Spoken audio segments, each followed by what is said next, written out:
Do not just talk to customers, observe them. Steve Jobs did not ask customers if they wanted an iPhone. He just observed them, how customers were struggling with their clunky smartphones and built an iPhone. Today we're talking to Kapil, and trust me, his story is fire. Just launch it. You would get 100 times the learning by launching something and putting it in the hands of the customer versus actually trying to make it perfect. You've developed something that is an anti-textbook approach to product management. What actually made you question the usual way of doing things? We are often told about product management, the best practices. Best practices are good, but reality is messy. So in this day and age when users have very low attention span, they just want you to solve their problem quickly, give them what they need. So you need to be very hyper focused on what is that one thing which drive the most value for your users. We often are scared of constraints. I would say constraints are your best friends. Welcome back to Behind the Feature. I'm Diksha Anand, and today we're talking to Kapil, and trust me, his story is fire. He has worked at the biggest tech companies like Amazon, Adobe, and then led products at major startups like Swiggy and MakeMyTrip. Kapil's done it all, from building products to managing entire team, always crushing it wherever he goes. At Amazon, he specifically built products for Indian users, bringing global tech knowledge with a desi touch. And at companies like MakeMyTrip and Swiggy, he's helped them grow from 0 to 1, creating some amazing products for both businesses and regular users like you and me. So today, what are we going to be talking to Kapil about? We're going to ask him about his journey from product manager to chief product officer. He has this amazing, unique anti-textbook approach that challenges the usual way of doing things, and his surprising take on consumer research, where he says, don't just talk to customers, observe them instead. He's got a serious educational background too. He actually has an MBA from MIT Sloan and a computer science degree from none other than IIT Delhi. Kapil definitely knows how to mix business, smarts, tech skills, and what customers actually want. So if you're interested in tech, product management, or just how to succeed in your career, you don't want to miss today's episode. Thank you, Kapil, for coming on to Behind the Feature once again. Thank you, Diksha. Super excited to be here. So, Kapil, first, I want to just start with you've had an impressive career journey, from tech giants like Amazon and Adobe to leading, products at fast growing startups like Swiggy and MakeMyTrip. So, how did your role actually change from as you climbed from a product manager to a CPO? Sure, Diksha. So as my role evolved from a product manager to a CPO. Of course, there was additional responsibility that was a given. But one underlying theme there was increasing complexity, and increasing complexity on, I would say three dimensions. Of course, there is the product. You go from managing one product to managing a portfolio of products, managing a few KPIs to multiple KPIs, as well as you're looking at prioritizing not just the scope of your feature, but you're now prioritizing across the initiatives. So increasing complexity on the product. When it comes to context, you're expected to have the not just the context in your area, but the entire org-wide context, understand the org dynamics. And you go from managing a few stakeholders, maybe engineering and design, to managing multiple stakeholders, sales, marketing, operations, and so on, so forth. And then lastly, when it comes to execution, it is not just about short-term execution here and now, launching a feature this month, but you're expected to, set the long-term vision, set the strategy, set the direction for your team. And the mindset has to change from doing it yourself as an IC to actually empowering your team. Your success is dependent on how well you empower your team to build great products. So I think that's the underlying theme as you go from a product manager to a product leader.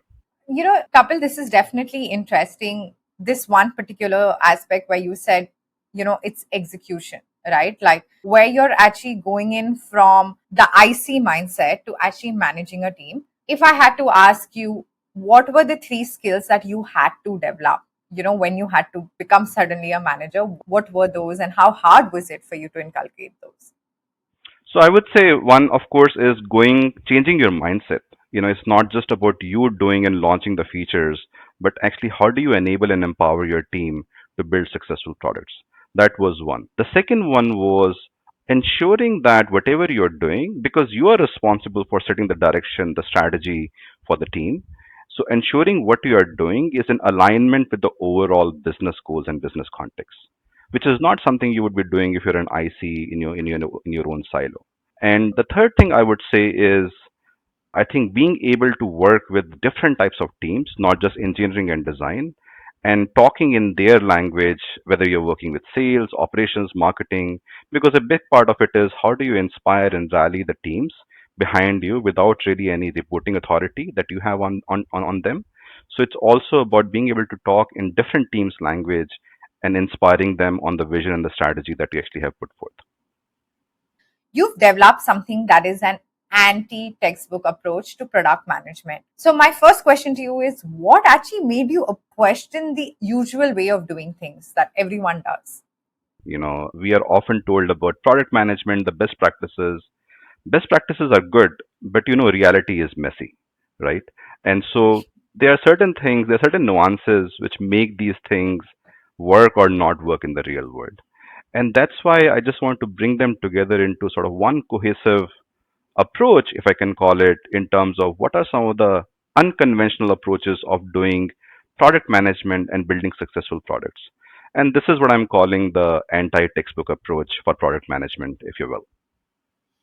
So, now that you've told us what actually inspired you, and we today are actually going into each and every one of them with Kapil. First, Kapil, can you actually share the main idea behind the anti textbook learning strategies that actually work? So I would say there are five. The first one is do not just talk to customers, observe them. It will give you a lot more real insights into what customers need. Steve Jobs did not ask customers if they wanted an iPhone. He just observed them, how customers were struggling with their clunky smartphones and built an iPhone. So that's number one. The second one is in today's world, 80/20 is not good enough. As PM, you need to be hyper focused and you need to aim for 99/1, right? The third thing I would say, which I've learned the hard way, is we often are scared of constraints. I would say constraints are your best friends. We as PMs actually should embrace them. Fourth one is do not just focus on your product. We, of course, are very, very attached to our product. It's our baby. We have to think really beyond the product to drive impact. And the last one, and not the least, I would say is just launch it. You would get 100 times the learning by launching something and putting it in the hands of the customer versus actually trying to make it perfect. You mentioned don't just talk to customers, observe them. So, can you actually share an example where watching customers showed you something that interviews actually never would have? Yeah, absolutely. But before I share the example with you, let me talk about why just doing customer interviews is not sufficient, right? This is because users say one thing but do something else, and we all do it, right? And why do we humans do it this way, right? Because we want to be nice. Users will tell you what you want to hear as product managers.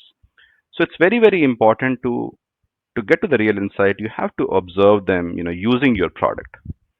And if the product is not out there, it can be a prototype. So let me share an example with you from my Swiggy days. My team and I were working on the restaurant side of the marketplace. And one of the features that we actually worked upon launching was mark food ready for restaurants. And when the food was ready, the restaurants would press a button on their app to mark the food ready. And we built this feature to understand preparation time at the restaurants.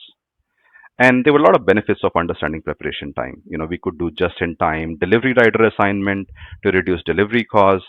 We could give incentives to the restaurant to lower their preparation time. So there are multiple reasons for building the feature.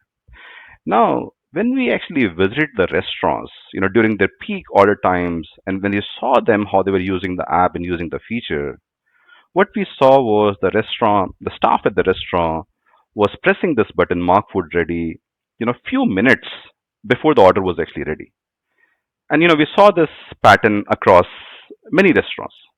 And through this observation, when we asked, we got the insight that the staff at the restaurant felt that by pressing this button, it would call the delivery rider to the restaurant to come and pick up the food. And for them, it was just the press of a button. It was, accuracy didn't matter. So we took certain actions based on that to work on the accuracy and making the signal accurate. Otherwise, it would defeat the whole point.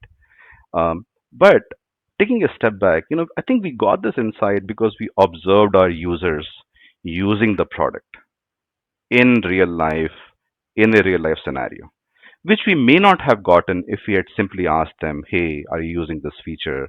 And that might have been a yes or no answer.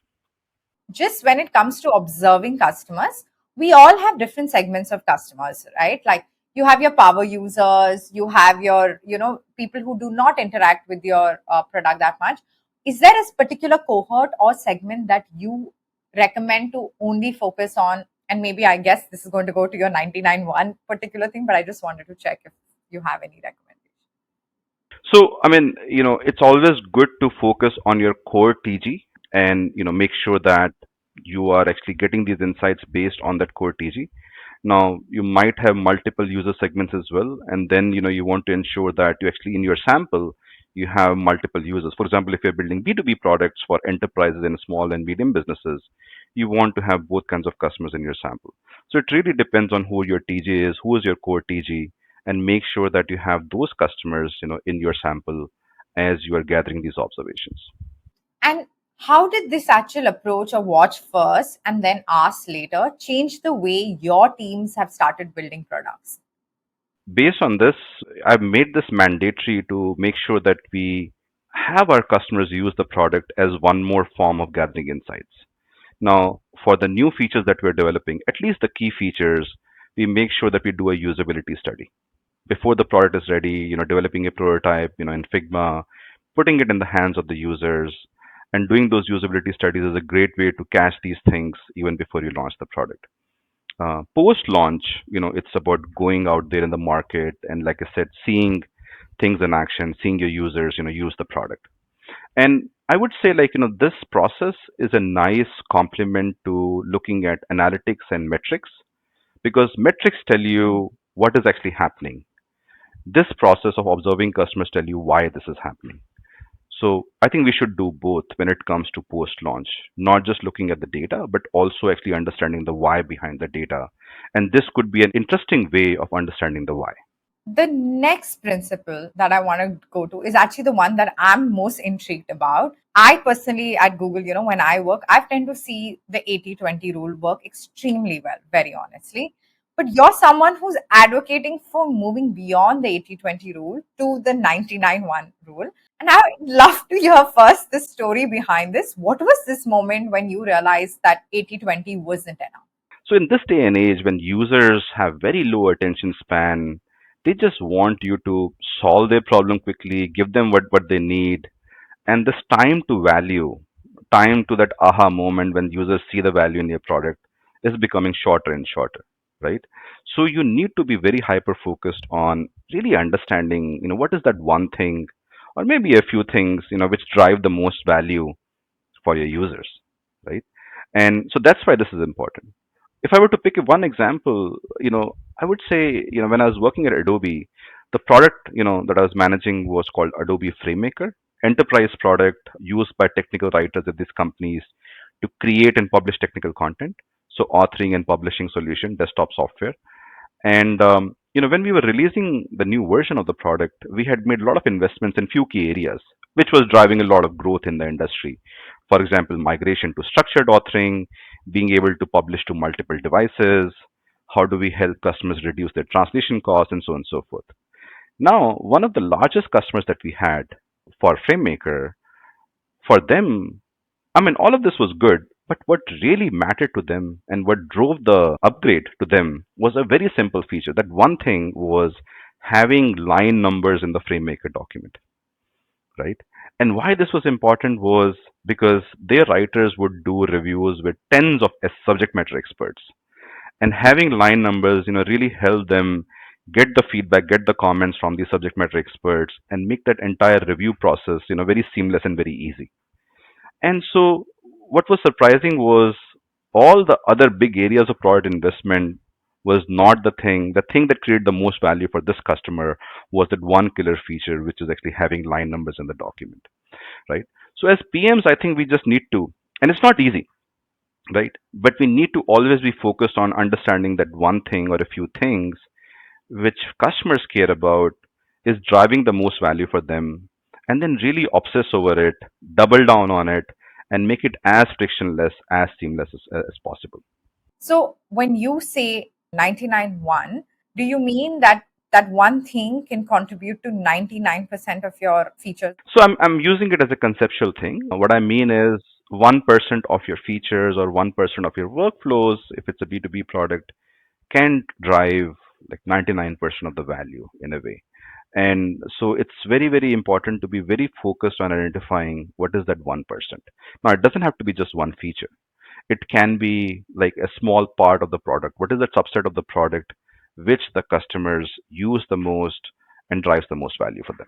Okay, and do you feel that this works only in B2B or does it also work in B2C? No, I think it actually works in B2C as well. I mean, I can, share an example from the industry, and there's a lot of examples like that. For example, Dropbox, what they found was if a user shares a file and uploads a file on a shared drive, in their very first week, this leads to the most retention, right? Similarly, if you have, Facebook, I think for them it was about like if they tag, I think 7, 8 of their friends, It's adding right? 7 friends in the first week that would lead to, yeah. Yeah, correct. So I think so in B2C, like these are the features which actually drive the most value and like make the customer stick around. Kapil, it's first thing, even identifying at times that 80/20 gets hard. And now you're asking us, saying, hey, identify that crucial 1% that drives 99% of the impact. So, how did you train your teams, or how do you actually train yourself to identify this? I wish I had a magic formula or a prescription. Unfortunately, there is none. But I think there are a few techniques that you can do, like, few processes that you can follow, which increases the chances of you identifying this 1%, right? So the first one is, of course, just follow the data, right? So look at data to understand, like, what features, what workflows are being used the most by the customer, right? The second thing is, which I think I just touched upon, which is not just looking at what features are being used, but what features are driving the most value and the most stickiness for the customers, right? So what is the retention correlation, as you were discussing earlier, right? So that is another way of identifying what is that 1%. And I think lastly, I would say, like, keeping your ears, like, open during customer conversations, listening for these signals, because if there are certain things which drive the most value for the customer, chances are you'll actually hear them again and again in these conversations. So just listening intently and, like, keeping your ears open would be another way. But you have to kind of, like, follow this process and do several things and connect the dots to really get to that 1%, right? It's not a science, it's a little bit of an art as well. If it was science, somebody would have actually built a model to automate this process as well. Moving on to our next principle, I find it pretty interesting that you call constraints your best friends. How has this mindset actually helped you make tough product decisions? Yeah, absolutely. Initially used to be afraid of constraints. I used to think that they're gonna, like, stifle me in terms of what I want to build.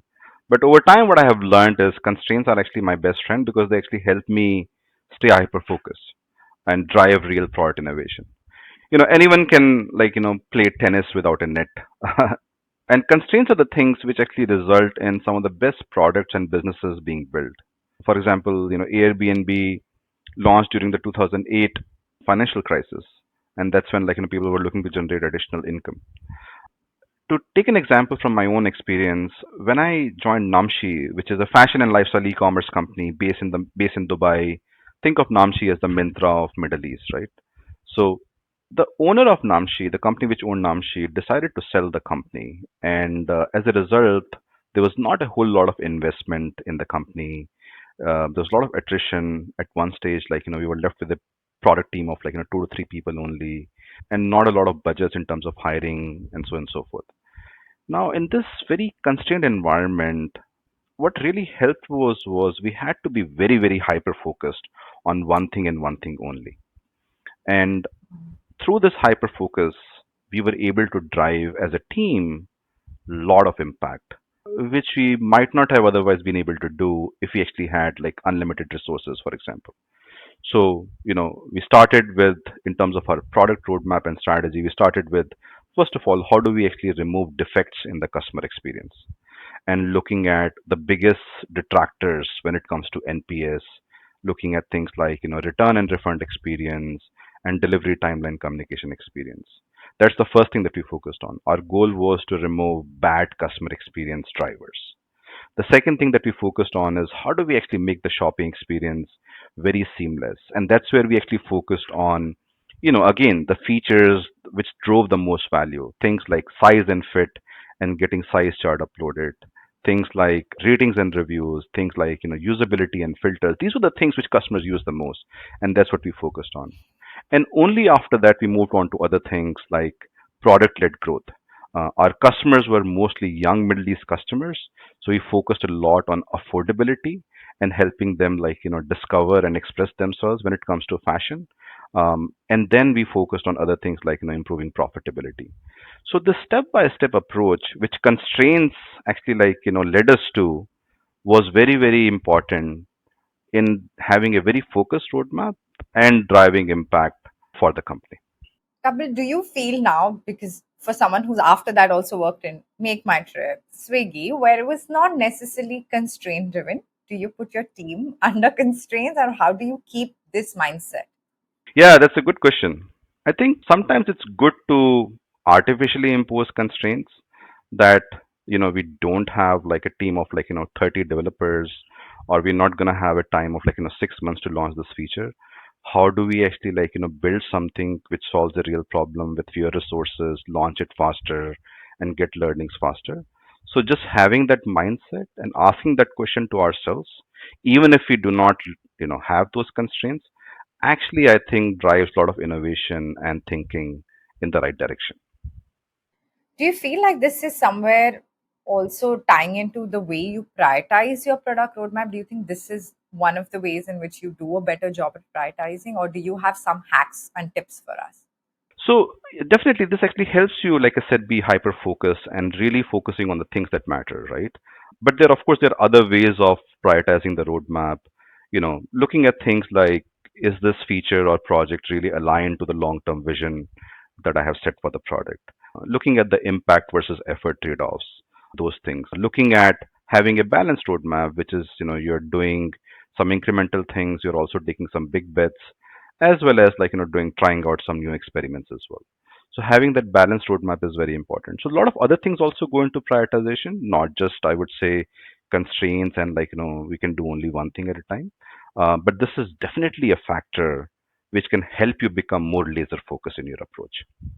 Definitely. Now I'm going to move into your next principle, which is you always emphasize thinking about the whole ecosystem and not just the product itself. Before we actually dive into this, I personally feel like there have been very limited products which have success to create the whole ecosystem story, right?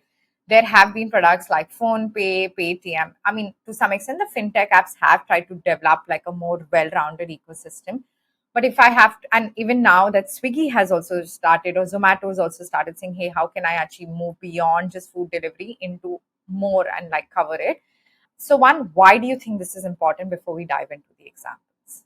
Absolutely. I think a lot of value is created for users, of course, by your product and what problem you're solving. But a lot of value is also created in terms of how your product works within the ecosystem with the other products, with the other systems and services around it, right? Because for the user, what matters is, doing something or achieving an outcome.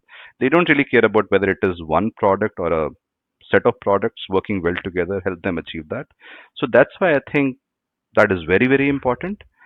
And as PMs, at least I was guilty of this, which is thinking too much about my product and not thinking about the entire ecosystem my product operates in. And that's a change in mindset, which again, learned the hard way. I'm advocating that PMs need to do. Can you give me an example of where you felt you did not do it, and that what was that story that led to this? Yeah. So again, going back to Adobe and going back to the same product, FrameMaker, right? I talked about how we were actually making a lot of investments in the product and making it better as an authoring solution.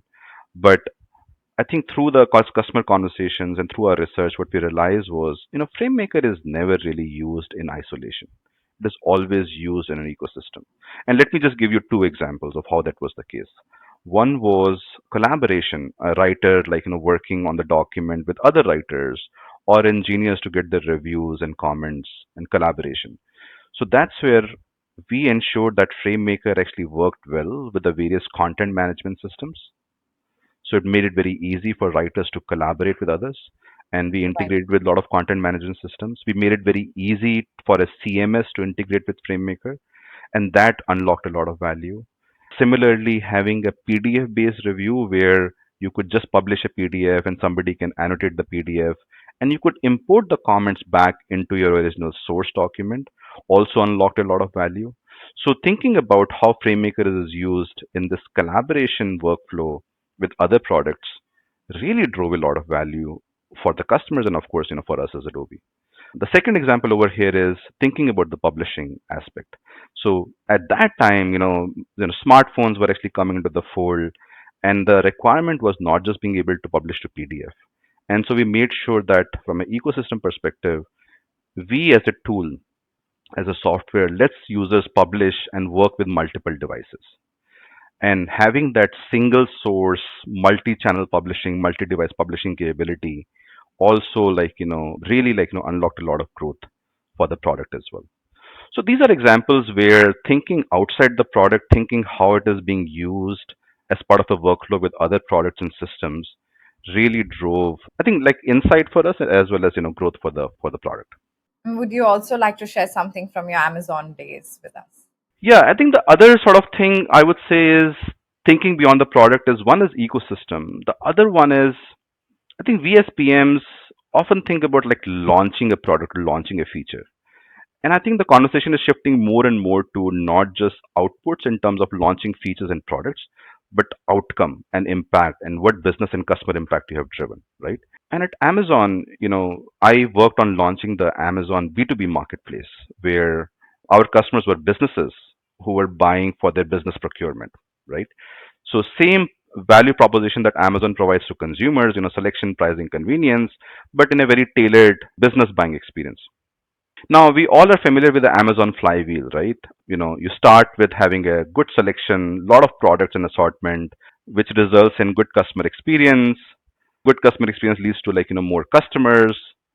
More customers lead to more sellers, and the flywheel just sort of spins, right? And with this higher scale, you also have cost benefits. You're able to offer lower prices, and lower prices then attracts more customers as well, right? So lot of this flywheel, the inputs are driven by not just product. Of course, product and the customer experience is important, but thinking beyond in terms of what is the selection on the marketplace. So when we launched the B2B marketplace, we actually implemented a lot of growth hacks to lead to tens of millions of products in terms of selection available on the platform, which really drove a lot of exponential growth for us. So having the right experience was important, but having the right selection, having the right pricing, ensuring that a lot of products actually had business only pricing and bulk discounts which businesses cared about, those things really mattered. So having these inputs which go along with your product, whether it is selection, having the right pricing, and thinking about okay, what it's going to take for me to drive the most impact with my launch and not just shipping something out there is a change in mindset which I'm advocating, which is very, very important and thinking beyond the product. So you've given us the Adobe example, you've given us the Amazon example. I'm still trying to dive deeper into this couple. In case of Make My Trip, what would the ecosystem actually consist of in an app like that?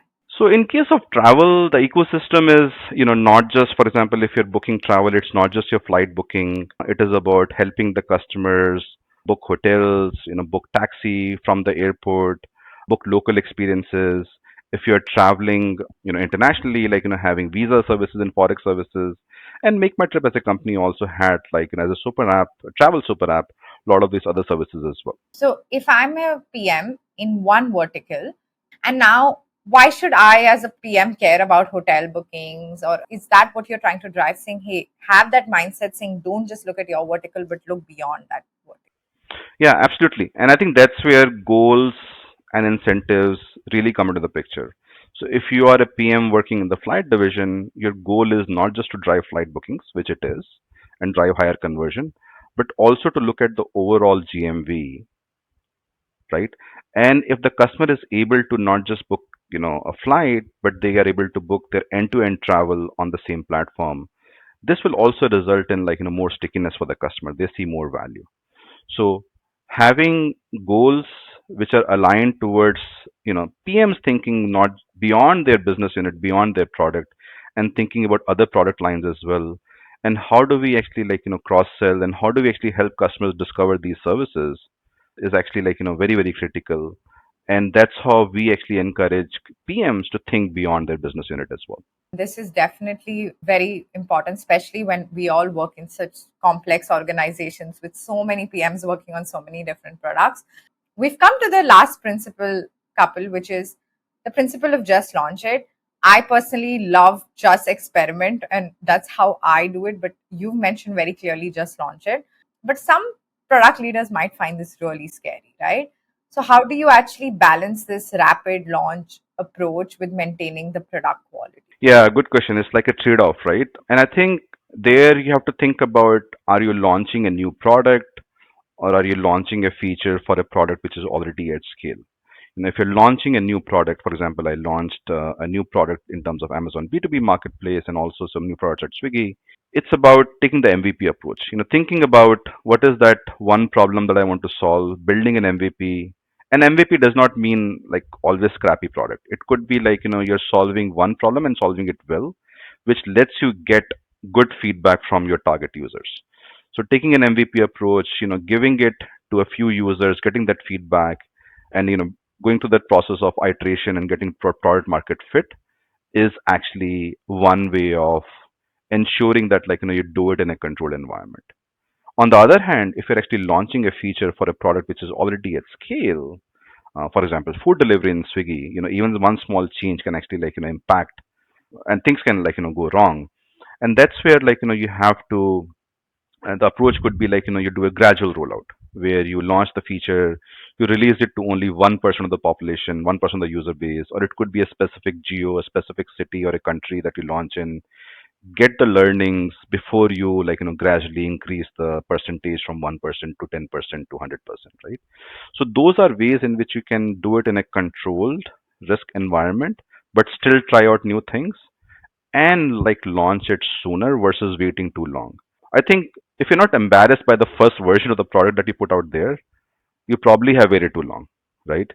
So I think from my experience, launching it early, putting something in the hands of the users will give you a lot more feedback versus just iterating it over documents. And can you share a story with us where you launched early and it actually led to you learning some surprising things that you wouldn't have actually gotten otherwise? Yeah, sure. Actually, let's stay on Amazon and let's talk about. We launched this new business, this new product called Amazon B2B Marketplace, and like I said, it was meant for business customers. And we decided to launch it in two phases, phase one and phase two. And phase one is where we did an early launch and we got a lot of learnings. Let me just share two examples with you. The first one is we were targeting businesses, right? So when it comes to delivery and speed of delivery, our hypothesis was, businesses are not, they do not have ad hoc purchases. It's more planned purchases. It's not impulse driven purchases like consumers, right? And hence, what mattered to businesses when it comes to delivery was more reliability in delivery as opposed to the speed of delivery, right? And hence, we build the product in a certain way. What we realized was initially our customers where we were getting the most traction were small and medium sized companies. And the SMB owner actually behaves very much like a consumer. And what we saw was there was a lot of ad hoc purchases, not very planned purchases.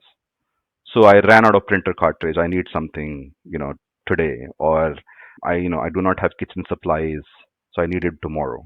So a lot of these were ad hoc purchases, very similar to consumer behavior. Now, of course, enterprises are different, where they are more planned in terms of their purchasing. So the speed of delivery and enabling, for example, things like fulfillment by Amazon (FBA) became very, very important, which was a learning from this phase one launch, right? Let me share one more example on the same launch. One of the other key learnings we had was Our initial hypothesis in terms of categories was, this is B2B, so the kind of categories that we want is, business, industrial supplies, things like power tools, packaging supplies, right? Which is what we typically associate with B2B purchase, right?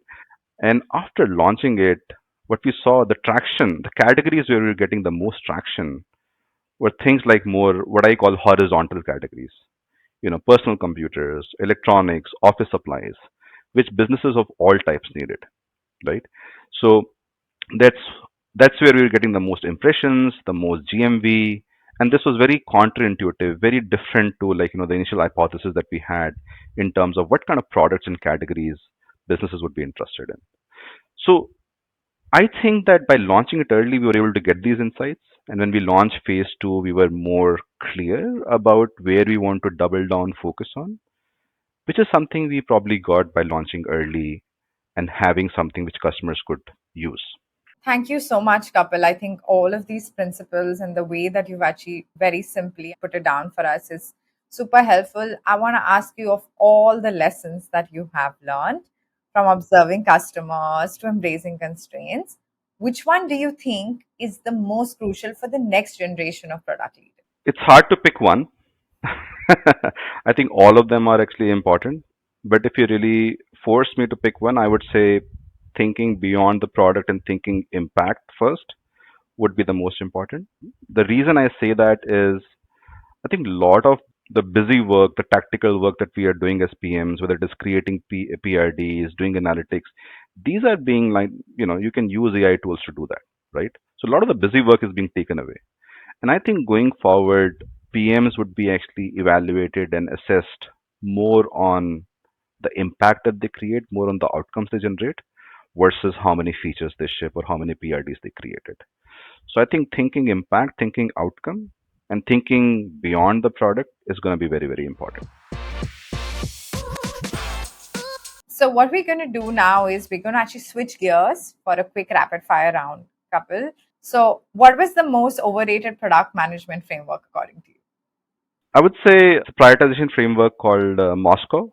Must have, could have, should have, will Should not have. have. Yeah. I think didn't really use it much. Tried to. It just becomes very very subjective in terms of what is could have, what is should have. So I think that's one I would pick. And what is the one product that actually impressed you with its design in the last year? Apple Vision Pro. How grand their vision was for what a VR headset could look like, and beautifully I think like blending digital and physical words, and without a controller, so just using your hand gestures and eye movement. I think that's one I would pick. It's pretty cool. The problem is the use cases have not yet been very clearly established, right? Like, I mean, it was great to walk around in space and then to have the visual experience. But I mean, for me, in terms of the utility, and I think that's what they're going to try and first figure out product market fit. Yeah, and I think the other thing is the ecosystem. They do not have as many apps. Going back to that point, What's the best book every product manager should read that isn't about product management? I would say if I were to pick one, Deep Work by Cal Newport. It's Okay. basically about like doing your work in a distraction-free environment, something that we all can like use more of going forward. Definitely. What is your favorite productivity hack? My favorite productivity hack is having like meeting free days, or I don't know, meeting free half days, and then using that time to kind of again just do that deep work, thinking work, or even just going out there in the field and meeting customers, stepping out of your ivory towers and meeting customers during that block of time is the favorite hack.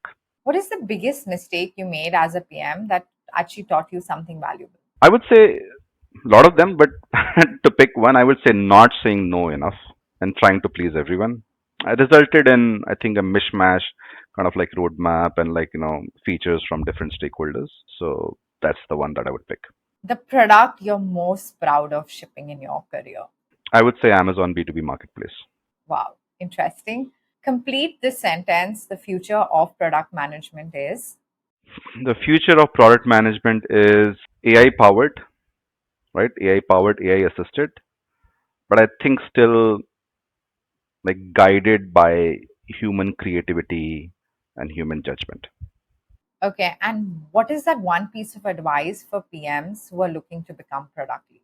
So same thing as I said earlier. I think just change your mindset from launching features to driving impact and thinking impact first is is the one piece of advice that becomes more and more important as you become a product leader. What is the product that is one of your favorite products currently? I would say let's pick ChatGPT. I've been using it quite a lot. So, what is the most innovative or unexpected use case you've seen for ChatGPT that most people overlook? So I think a lot of people, like I said, everybody uses these chatbots, whether it is ChatGPT or Gemini, and a lot of people use it for those basic use cases in terms of content creation and content generation. These models are really, really powerful, and using them as a thought partner on more strategic things, I've actually found this to be quite remarkable. Like for example, let's say you are actually building your own venture. You have your own startup. You can use ChatGPT just like a co-founder, and you can spar and brainstorm certain ideas in terms of what you're building. Ask it to poke holes, critique the idea, help you understand from a market research perspective, customers pain points, is there a market for this kind of a product. So you can really use these tools, and they actually give you pretty good response. As they become more powerful, their reasoning capabilities actually have become better. They give you pretty good inputs as a thought partner, as a peer, which I think, at least I did not use it initially, but I've been using it. And I think that's one of the, I would say, more overlooked use case, and people can start trying it out. I call Gemini my best friend, and people kind of look at me, and I'm like, yeah, because previously I would like call up so many of my friends and ask them for their like opinions, thoughts, and now I just sit and chat with Gemini sometimes, and we like exactly like you said, right? Do you think this is working? What do you think? So definitely, very interesting. Do you have some favorite prompts that work for you and that you would advise us to use? There are quite a few. I think again, on this theme, I would say you can ask it to do a role play. So you can, give a lot of context in terms of, let's say, this is what you want to build, this is your idea, and they can say, assume you're my technology co-founder, and prompt it to kind of then ask specific questions, and it will play that role for you as well. Having said this, what is that one feature in ChatGPT that looks simple to users, but you suspect is extremely complex behind the scenes? I think, I mean, of course, the entire technology, is very new and very revolutionary when it was launched a few years ago. But more recently, they have launched a voice mode within ChatGPT, where you can actually have just like a real-time conversation, just like you would with a human, the way we are talking. Now, this was pretty revolutionary, and I actually have been using it quite a lot. And I think in terms of the engineering that went behind it, right, we have to understand what is actually happening behind the scene.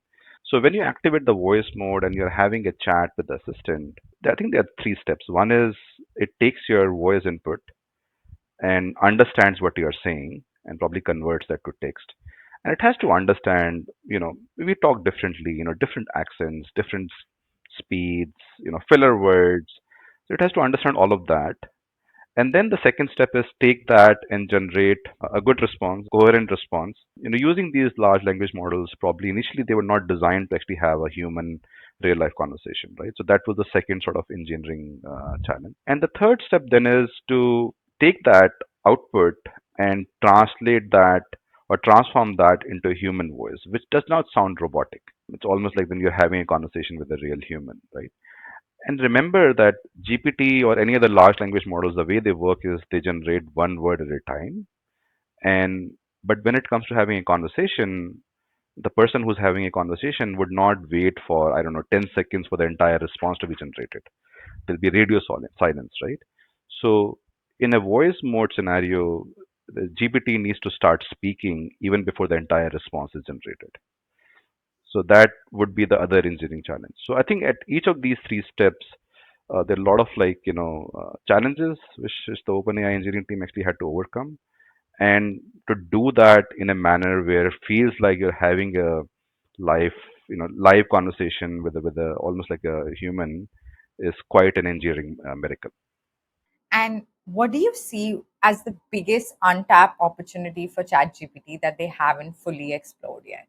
If I think about the evolution of these chatbots and where they would go, I think there are two or three different areas which I see.